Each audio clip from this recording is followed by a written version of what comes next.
pertama Pak yang ingin saya tanyakan Pak Dodi kan selama pengalaman Bapak, terutama bergelut di dunia IT, perusahaan manufacturing terbesar di Indonesia, Pak. Salah satu manufacturing terbesar di Indonesia. Kira-kira pada saat Bapak menjabat ya, sebagai CIO, apa peran dan tanggung jawab sebagai CIO di perusahaan tempat Bapak bekerja dulu? Silakan Pak Dodi. Baik. Yang pertama tentunya saya harus selaraskan antara strategi bisnis dengan IT-nya itu. Jadi itu yang pertama yang saya lakukan, dan itu harus dituangkan di dalam suatu program atau beberapa inisiatif rangkaian dalam waktu tertentu. Misal contoh begini, di dalam strategi bisnisnya menyatakan saya ingin tumbuh ya melalui katakan ini satu, kedua meningkatkan nilai perusahaan gitu ya. Nah itu coba saya selaraskan. Jadi seluruh inisiatif IT yang akan yang direncanakan dan dieksekusi itu harus menuju ke sana. Itu yang pertama ya. Tertulis ya Pak ya? Tertulis dan yang penting itu jangan ya tertulis tapi tidak ditandatangani oleh direksi, karena IT master plan itu harus tertulis dan ditandatangani, disetujui oleh BOD ya, karena di dalamnya ada waktu, ada quality, juga ada budget ya. Kalau nggak setuju, tidak di approve, siapa yang bayar ya Pak? Siapa yang bayar itu ya. Nah, itu yang pertama ya Pak ya? Pertama. Okay. Nah, baru yang kedua, ya ini harus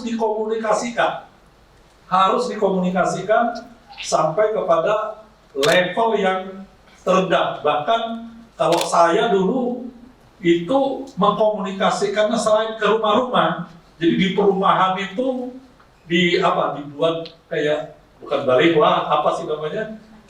Spanduk. Nah, spanduk. Di situ kita tuliskan dengan ini IT perusahaan kita bawa kemana? Berarti masyarakat sekitar ya Pak ya? Sekitar. Itu tidak cukup. Itu tidak cukup karena sudah setuju direksi, ya kan ya? Itu sudah dilaporkan ke komisaris dan menjadi juga KPI-nya direksi di koran. Koran-koran setempat itu kita, nah itu namanya disosialisasikan. Artinya kita punya cita, kita punya program, ini harus supaya nanti menginjak bumi namanya ya, itu harus membumi, itu harus disosialisasikan seluruh. Jadi kalau koran itu kan semua stakeholder ya. Nah kalau di perumahan itu tadi mungkin stakeholder tertentu di kantor di mana itu ada. Jadi kalau Bapak mau masuk ke lift ya, itu pasti ada program itu ya. Nah makanya baru yang ketiga saya perankan itu sebagai change management. Change management. Jadi pastilah proyek-proyek IT itu proyek perubahan, ya kan ya. Begitu perubahan yang terjadi adalah penolakan, resistensi, itu ya. Nah, di sini kita harus berperan sebagai change management juga, change ya. Management ya, Pak. Ya, change management. Orangnya change agent, kira-kira kayak itu ya. Jadi itulah yang ini Pak ya. Nah, tentunya untuk eksekusinya, kebetulan kalau pada saat itu saya punya tim yang kuat gitu ya, tapi tetap juga kerjasama dengan begitu itu jadi semua yang tidak kalah penting, ya kadang-kadang kita keliru ya, di dalam mengeksekusi program, ya kita lupa dengan tata kelola, gitu ya. Jadi program itu pun eksekusinya harus ada tata kelolanya, rambu-rambunya. Ada rambu-rambunya. Nah, kita buat ini namanya PMO. PMO itu adalah yang mengawal terlaksananya program itu ya. Itu jadi yang mengawal dan mengejas kalau perlu di-adjust. Itu ya.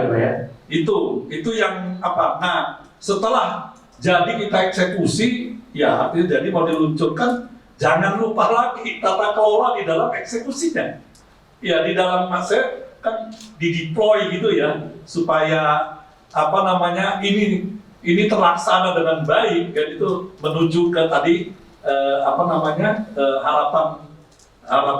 harapan CEO ya, atau harapan perusahaan. Nah ini juga harus memang betul-betul semua terukur gitu ya. Seperti mungkin sementara itu yang penting, tapi masih banyak yang masih ada yang lain-lain lah. Tapi kalau dibilang ada apa namanya, apa yang saya lakukan, yaitu kira-kira 5 inti itu, kira-kira seperti itu. Itu Pak ya. Ya, terima kasih.